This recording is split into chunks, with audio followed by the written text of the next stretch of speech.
Today marks 5 years since the start of some of the worst flooding and most costly that our area has ever seen. It left communities underwater, destroyed homes and farmland, and shut down roads for a number of months. Senior Chief Meteorologist Rusty Lord tells us a long list of issues contributed to the devastation.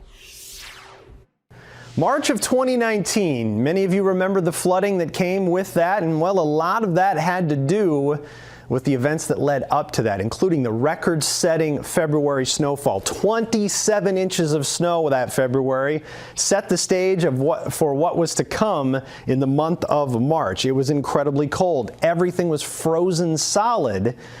Plus, by the time we got to early March, we still had nearly 16 inches of snow on the ground in several spots and 7 inches in the Omaha metro. So there had been a little melting at times. But we put rain on top of that. The water in the snow was anywhere from 1 to 4 inches of liquid that would eventually melt off. But the big reason why all of that happened was because of how frozen the ground was. The frost depth on March 11th, now most of this event happened from the 12th to the 14th. But just before, we had 17 inches of frost depth, up to 2 feet in other spots around the area. So the ground was frozen solid. Anything that was liquid would run right off of it. It would not soak in. So we had 3 inches of rain on top of nearly 16 inches of snow. And remember, this 16 inches of snow had 1 to 4 inches of liquid water in it.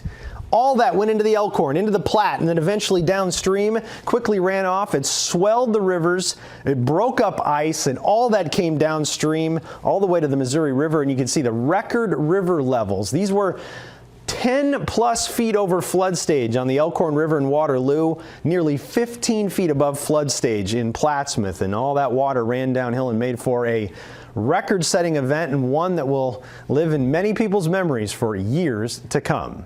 From the 6 First Alert Weather Center, I'm Senior Chief Meteorologist Rusty Lord.